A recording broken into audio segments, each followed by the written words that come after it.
नमस्कार, मैं कादम्बिनी शर्मा हूँ आपके साथ और हमारे साथ वो चेहरा है जिसे हमने आपने कईयों ने बचपन से देखा है, एक अलग तरह से देखा है। बहुत लोगों ने हम में से कई लोगों ने आइडलाइज किया है। बहुतों ने उनके जैसे बहादुरी दिखाने की सोची, बहुतों ने उनके जैसे सर्विसेज में जाने की सोची, लेकिन आज वो चेहरा बिल्कुल अलग रूप में हमारे सामने है।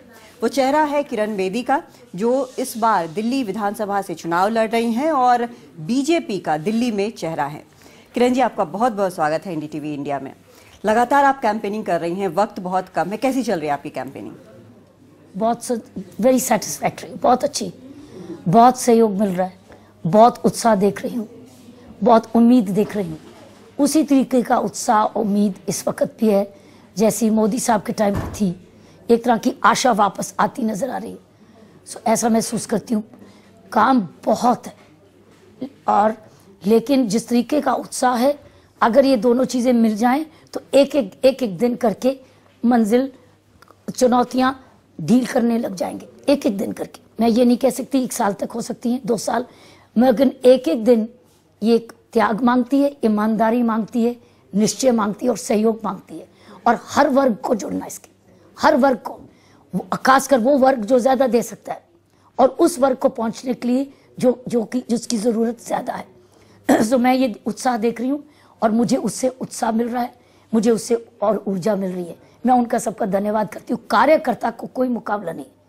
जिस तरीके के मैंने बीजेपी के कार्यकर्ता देखे, बड़ी अंत तक मदद करते हैं, अंत तक बड़े ऑर्गेनाइज्ड है, बड़े डिसिप्लिन्ड है, बहुत मेहनत करते हैं। सो मैं तो जितना भी धन्यवाद इस वक्त करूँ उनका उतना ही कम है।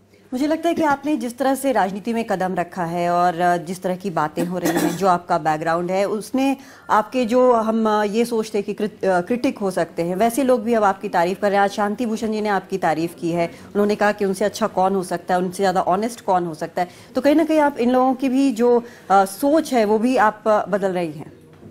शांति भूषण जी ने जो भी मेरे लिए शब्द इस्तेमाल किए, मेरे लिए कहें, मुझे इन वे एक आशीर्वाद है, मेरे लिए आशीर्वाद है संपूर्ण समर्पण के लिए। क्योंकि मेरे लिए ये पॉलिटिकल लाइफ पूर्ण समर्पण है। पिछले कई दिनों से मैं सिर्फ 2.5-3 घंटे सोई हूँ, पिछले कई दिनों से। लेकिन खुशी की बात यह है कि सारा दिन ये नहीं मैं सोचता होता कि मैं सिर्फ 2.5-3 घंटे सोई हूँ, क्योंकि ये समर्पण है। क्योंकि मैं इस काम में किसी लालच के लिए नहीं आई, किसी लालच के लिए नहीं आई। मेरे मन में एक्चुअली किसी चीज का लालच कभी भी नहीं हुआ, लेकिन ये पूर्ण समर्पण ले लिया कि कम से कम मुझे अपने 6 घंटे सोने का हक तो था। 6 घंटे में सो सकती थी, मर्जी से मैं शाम को टेलीविजन देख सकती थी। अब मुझे 7 दिन हो गए टीवी भी नहीं देखा, 7 दिन हो गए मैंने अखबार भी नहीं पढ़ा। सुबह की जो मैं रेगुलर एक्सरसाइज करती थी, अपना थोड़ा सा योगा भी, वो भी निकल गया। सो ये मेरी अपनी जरूरतें थी जो बिल्कुल नहीं, मुझे कोई इसका रोष नहीं है कि ये नहीं। मुझे याद है आपने हमारे कार्यक्रम में अप्रैल में मुकाबला, हमारा कार्यक्रम है अभिज्ञान प्रकाश के साथ, उसमें आपने कहा था कि आप राजनीति में नहीं आएंगी, लेकिन आपने अपना फैसला बदल दिया है। आप जैसे अभी कह रही हैं कि पूर्ण समर्पण है, तो राजनीति और पहले जो आप एक्टिविज्म कर रही थी, एनजीओ चला रही थी, जो पहले की जिंदगी थी, कितना ज्यादा फर्क देखती हैं आप? तब मैं 14 घंटे काम करती थी, 14 घंटे। अब मैं 21 घंटे, फर्क है।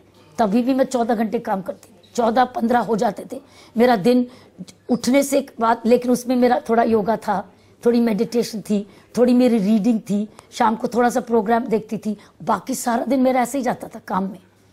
लेकिन राजनीति के बारे में आपका आइडिया इस रफ्तार पे नहीं होता था। अब राजनीति के बारे में आपका आइडिया चेंज हो गया है? आपको लग रहा है कि राजनीति में आना चाहिए अच्छे लोगों को? अगर दायरा बढ़ाना है तो फिर ये कुर्बानी मांगता है। यही तो मैंने अपना, अगर मेरा ये स्वार्थ था अपने लिए, तो वही तो स्वार्थ मैंने समर्पण कर दिया। यही तो मैंने अपने आप से प्रश्न पूछा था। कहीं किसी लेवल पे आपको लगता है कि शायद और प्रिपरेशन करनी चाहिए थी? क्योंकि इसी कार्यक्रम में जो आपने बोला था कि शायद 2-3 साल प्रिपेयर करने की जरूरत होती है, तो क्या आपको लगता है अभी जब आप कैंपेनिंग कर रही हैं, एक बड़ा चुनाव लड़ रही हैं, बीजेपी का चेहरा है अब, आपको लगता है कि शायद और रुकना चाहिए था और प्रिपरेशन करना चाहिए था? कहीं इसकी जरूरत महसूस होती है? मानसिक प्रिपरेशन, पॉलिटिकल लाइफ नहीं, एक्टिव पब्लिक लाइफ तो मेरी अक्टूबर 2010 से शुरू हो गई थी, जब मैं ओपनली भ्रष्टाचार के खिलाफ आवाज उठाने लग गई थी क्योंकि मैं देश को भ्रष्टाचार मुक्त चाहती थी। बहुत नुकसान हो रहा था, कॉमनवेल्थ गेम्स में हुआ, 2G में हुआ, कोल स्कैम में हुआ, जहाँ प्रधानमंत्री जी भी क्वेश्चनिंग हुई, ये सिचुएशन पर पहुंच गए थे।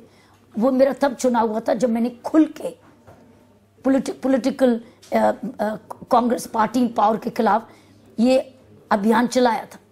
वो मेरी नेचर नहीं थी एज अ पुलिस ऑफिसर, लेकिन वो नेचर बदली कि बहुत होगी। ये मेरा भाग्य भी है, ये देश का मेरा भाग्य है, ये हमारा भाग्य है। आप कौन है? आप पैसे ले ही जा रहे हो एक तरफ, और गरीब को कह रहे हो तुमको ये ऐसा बड़ा फैक्टर क्या रहा? एक तरफ आप सब्सिडी दे रहे हो, दूसरी तरफ गरीब का पैसा ही खाई जा रहे हो। ये बर्दाश्त नहीं हुआ। बिल्कुल, लेकिन ऐसा सबसे बड़ा फैक्टर क्या रहा जो कि आपने जो इतना मजबूती से आप कहती थी कि मैं राजनीति में नहीं आऊंगी, ऐसा सबसे बड़ा टर्निंग पॉइंट क्या हुआ? टर्निंग पॉइंट मेरा ख्याल है डेवलपमेंटल है। जो मई के बाद नई लीडरशिप आई, जो पॉलिटिकल लीडरशिप जो नया रूप लेके आई, वो पॉजिटिव है, आशावादी है, दूरंदेशी है, ईमानदार है, और वो टीम है, अकेले नहीं है। एक इंसान का जो नरेंद्र मोदी जी है वो नेतृत्व है, लेकिन उनके पास एक बड़ी अच्छी टीम है, वो अपनी टीम बनाई जा रहे हैं। तो मेरे लिए ये एक बहुत खुशहाली का, मेरे मन में खुशी आने लगी। मुझे पॉलिटिक्स से घृणा नहीं हुई, लेकिन मैंने हाँ भी नहीं किया। जो मुझे पहले घृणा होती थी वो घृणा नहीं हुई, वो न्यूट्रल हो गई, तारीफ होने लगी। मैंने मेरी कई ट्वीट नेगेटिव थे, मेरे वो ट्वीट पॉजिटिव हो गए, और मैंने बहुत उत्साह से, और मैं अपनी कई लीडरशिप ट्रेनिंग प्रोग्राम्स में उसको प्रेजेंट करती थी कि मेरा देश बदल गया, मेरा देश उत्साह। मैंने बहुत प्रोग्राम्स करे और मैंने उत्साह बताया। लोग खासकर लंदन में, अमेरिका में, कोई ऐसी स्पेसिफिक चीज या स्पेसिफिक अचीवमेंट इस गवर्नमेंट की, नई सरकार की रही हो जिससे आपको लगता हो कि अब आपका बदल जाना ही, राजनीति में आना सबसे ज्यादा जरूरी है? मेरा उत्साह, मेरा जो राजनीति की तरफ विचार था कि इसमें नहीं जाना, अब वो मुझे राजनीति भगाती नहीं थी। अब मैं लीडरशिप को देखती थी, सुनती थी, तारीफ भी करती थी। सारे मेरे ट्वीट्स तारीफ के हैं जब से नरेंद्र मोदी जी के नेतृत्व संभाला। जो प्रोग्राम मुझे टीवी पर नहीं मिलते थे, पॉलिसी डिसीजंस, वो मैं जब न्यूज़पेपर पढ़ती थी ट्वीट करती थी कि ये आज ये पॉलिसी आई, आज ये पॉलिसी आई। जो टेलीविजन चैनल्स की बहस में नहीं आते थे, तो मैं अपने 4 मिलियन 3 मिलियन फॉलोअर्स को बताती थी आज ये पॉलिसी है। आज 9 AM बताया सारे सेक्रेटरीज को टाइम से आने का। आज ये समीक्षा हो रही है, हर फाइल की ट्रैकिंग हो रही है, हर चीज को आइडियाज के लिए वेबसाइट खुल रही है, मन की बात हो रही है। आपने ट्वीट्स की बात की, आपके पहले पुराने ट्वीट्स को बड़ा ढूंढ के निकाला गया है, उसको लेकर आप पे काफी हमले हो रहे हैं, तो आपको ये क्या ये खलता है, ये बुरा लगता है? बिल्कुल नहीं, मैंने आपको पहले से बता दिया। मेरे ट्वीट्स में भी परिवर्तन आया, जैसे सोच में परिवर्तन आया। सोच में परिवर्तन सबूत के, एविडेंस जो सभी के हिंदुस्तानी में आया, और हर नॉन रेजिडेंट इंडियन पुकारा। 21 मिलियन नॉन रेजिडेंट इंडियंस आज कह रहे हैं मेरा देश महान। पहले क्या कह रहा था, आज वो वापस आना चाहता है, इन्वेस्टमेंट करना चाहता है देश के साथ, आज वोट करने आना चाहता है। आज वो वोट, दैट मीन्स वो आपको डेस्टिनी बदलने के लिए अपना हकदार मानने लग गया, और उसको राइट्स भी मिलने लग गए। देखिए क्या परिवर्तन हुआ है कुछ महीनों में, तो ये आशावादी। आपको नहीं लगता कि ये सिर्फ एक अभी फीलिंग है, एक्चुअली कॉन्क्रीट ग्राउंड पर अभी कुछ नहीं है? फीलिंग है, ये सबसे शुरुआत हो सकती है बिल्कुल, लेकिन अभी फिलहाल एक फीलिंग है कि उत्साह है, एनर्जी है। ये नई सरकार जब बहुत जिसको कहते हैं कि काफी दिनों तक एक पुरानी सरकार रही हो, उससे मोह भंग हो गया हो, तो एक फीलिंग है अभी फिलहाल। अचीवमेंट अभी कॉन्क्रीट आने बाकी है, शायद वक्त लगे। वक्त तो लगेगा, लेकिन दिशा सही है। वक्त तो लगेगा क्योंकि बहुत उधार है, बहुत कर्जा है, बहुत नुकसान हो चुका है, बड़ी सोच में बदलाव, बहुत माइंडसेट बदला हुआ है। जैसे महिलाओं की सुरक्षा के लिए एकदम माइंडसेट कैसे बदलोगे, आप सही दिशा में जा सकते हो। माइंडसेट बदलते बदलते बड़ा समय लगेगा। जो जैसे आज मोदी जी ने कहा लड़का लड़की एक समान, लड़का लड़की एक समान, शिक्षित करो एक जैसे दोनों को। आज इतना ये मानसिकता को बदलते समय लगता है, लेकिन धीरे धीरे मानसिकता स्वच्छ के लिए बदल रही ना। अब बच्चे मम्मी डैडी को कह रहे हैं पापा मम्मी आपने यहाँ की फेंका, प्रधानमंत्री जी कहते हैं मैं स्वच्छ अभियान। मानसिकता बदलनी शुरू हो गई, समय लगेगा।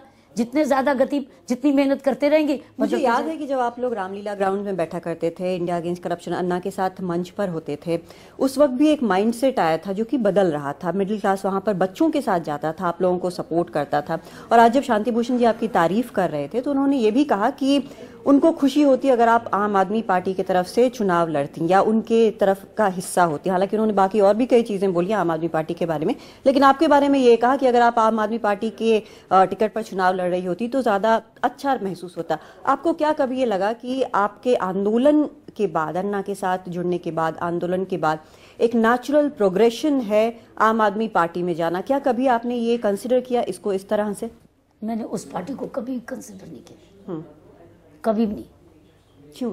वो मेरे कारण है, जो मुझे अच्छा नहीं लगता, लेकिन वो मेरे कारण है और किसी से जबरदस्ती तो हो नहीं सकती।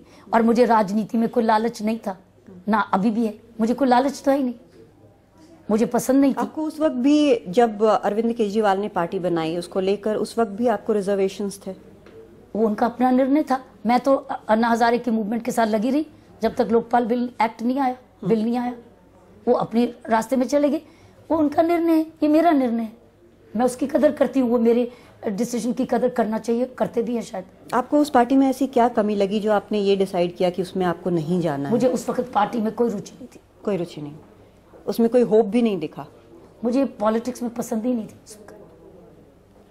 उस वक्त मुझे पॉलिटिक्स से कोई पसंद। लेकिन जब आपने निर्णय किया कि आपको राजनीति में आना है, उस समय भी आपके दिमाग में नहीं आया कि मैं इस आंदोलन से जुड़ी रही हूँ, शायद इनको मैं और मजबूती दे पाऊंगी? क्योंकि आपकी इमेज एक बहुत गट्सी महिला वाली है, बहुत बहादुर महिला वाली है। आपको कहीं एक बार भी लगा कि मैं अपना जो सपोर्ट है वो देकर, अपना समर्थन देकर इस पार्टी को एक मजबूत मुकाम तक पहुंचा सकती हूँ?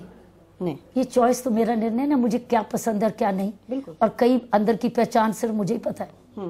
मैं बोलूं नहीं तो इसका ये नहीं पता, मुझे मालूम नहीं। मेरा जो निर्णय होता है बड़ा आत्मिक होता है, बड़ा सिद्धांतिक होता है, स्ट्रेट फॉरवर्ड होता है और बिना स्वार्थ, बड़ी वेल इंटेंशन, एथिकल होता है और इंडिया के इंटरेस्ट में होता है। मैं राष्ट्र हित देखती हूँ, अपना हित नहीं। मैंने जो भी अभी तक किया अपना राष्ट्र हित देखा, अपना नहीं। आपको क्या लगता है आज की तारीख में वो पार्टी क्या कर रही है? आपने कहा कि ड्रामा कर रही है, आपको लगता है कि यही बेसिक जो है वो घूम फिर कर वहीं समाप्त हो जाता है? मुझे उनके बारे और कोई टिप्पणी करने की जरूरत नहीं। लेकिन आपके ऊपर जब हमले करते हैं, जिस तरह की बातें आज बोली गई, क्या आपको लगता नहीं कि आपको जवाब देना चाहिए जिस तरह से बार बार बोला जा रहा है? मुझे आदत नहीं। अगर मैं कोई चीज कबूल ही ना करूं वो मुझे आई नहीं। भगवान बुद्ध ने कहा था ना, जिस चीज को आप कबूल ना करो वो तो आपको आई नहीं। दुख होता है कहीं जब इस तरह से बातें आती हैं? मुझे टाइम नहीं है दुख होने का, अपने आप को दुखी करने का एक क्षण भी नहीं। इतनी ऊर्जा के बाद दुखी हो तो मैं तो फिर, ये तो बचपनापन है। इतनी उम्र किस लिए, इतना एक्सपीरियंस किस लिए, इतनी शिक्षा का किस लिए? मैं क्या मानूं कि वो कुछ भी, जब तक चुनाव के लिए कैंपेनिंग चल रही है, वो कुछ भी बोलते रहे, आप उसका जवाब नहीं देंगे? सिचुएशन की बात है कि क्या बोले। अगर जरूरत बोलेगी तो बोलूंगी, लेकिन मैं आप कई चीजों में जरूरत नहीं समझती। मैं उन्हीं के लिए नहीं कह रही, औरों के लिए भी। कई बार आप टीवी पे भी कहते थे ये कह रहे हैं, आपको क्या कहना है? मैं आपको कहती थी मुझे ये उनका है, उनका विचार है, उन पर ही रहने दो। मैं तभी भी, ये मेरी हैबिट है, ये सिर्फ उनकी बात ही नहीं है। मैं कई चीजों पे आपके चैनल पे नहीं आती थी। नहीं, अगर आपके ऊपर जिस तरह से पर्सनल अटैक कर रहे हैं, क्या आपको लगता है नहीं है कि आपको इस बात का उनको कहना चाहिए कि इस तरह के अटैक ना करें? कहने से कोई फर्क पड़ेगा? अगर उनको सहयोगी रहे, उनको सूट करता है तो वो करेंगे। आप नहीं करेंगे? मैं फालतू की टिप्पणी पर नहीं विश्वास करती। मेरी एनर्जी मेरे लिए ज्यादा कीमती है। यहाँ पर आज जैसे आशुतोष ने बोला, वो आम आदमी पार्टी के जो नेता हैं वो कह रहे हैं, आशुतोष ने बोला कि उनका ट्रैक रिकॉर्ड हमको पता है और वाधवा कमेटी की रिपोर्ट है वगैरह वगैरह वगैरह। जब ये सारी चीज़ें हैं, ऐसा नहीं है कि वो आज पब्लिक डोमेन में है, पहले भी थी, ठीक है? तो पहले जब आप उनके साथ थी तब उनको ये याद नहीं आया, आज वो कह रहे हैं। इस पे आपको कुछ कहना है? इसका जवाब उनको देना है, मुझे नहीं। उनको क्या? मेरा तो सारा करियर एक किताब में लिखा है। इस किताब का नाम है हिम्मत है, हिंदी में और इंग्लिश में आई डेयर। आज नहीं, 1995 से लिखा हुआ, लॉन्गेस्ट रनिंग बायोग्राफी बुक है। उसमें सब कुछ लिखा हुआ जो हुआ ऑन विद एविडेंस लिखा हुआ। बीजेपी में आप जब आई, आपने अपनी प्राथमिकता गिनाई, उसमें एक चीज पर बड़े सवाल उठे कि जिस चीज को लेकर आप जुड़ी हुई थी, भ्रष्टाचार को लेकर, वो 7वें नंबर पर। ऐसा क्यों? वो आपका तरीका है देखने का। मुझे कोई कहता है प्राथमिकता क्या है, अगर मैं कह दूं महिला सुरक्षा तो कहेंगे बाकी की नहीं। तो कहने लगे महिला सुरक्षा है, मैंने कहा अच्छा तो करप्शन नहीं है, ये मुझे समझ नहीं आई। मेरी तो प्राथमिकता महिला सुरक्षा है और वो मेरे लिए सबसे आसान है क्योंकि मैं महिला हूं और मैं महिला की प्रॉब्लम समझती हूँ, मुझे किसी को बताने की जरूरत नहीं है। दूसरा फायदा मुझे ये है कि मैं प्रशासन की 40 साल की एक्सपीरियंस लेके जा रही हूँ। तीसरा, मैं 26 साल का स्वयंसेवी संस्था का पैरेलल एक्सपीरियंस ले जा रही हूँ, जो महिला के फैमिली काउंसलिंग सेंटर चलाती थी। घरेलू हिंसा के ऊपर मैंने आपकी कचहरी भी चलाया। जब हम प्रायोरिटीज की बात करते हैं, करप्शन मेरी प्राथमिकता है, लेकिन सवाल ये उठता है कि आप मुझे प्रश्न कैसे पूछें, उसका जवाब है। मेरे लिए एंटी करप्शन का तो 100% है, क्योंकि अगर करप्शन होगी तो महिला सुरक्षा हो ही नहीं सकती। Corrupt police officer, corrupt public servant, आपका पैसा ही नहीं बचेगा कुछ साधन देने के लिए। ईमानदारी अच्छी गवर्नेंस का आधार होता है, आधार, और वही सुरक्षा दे पाता है।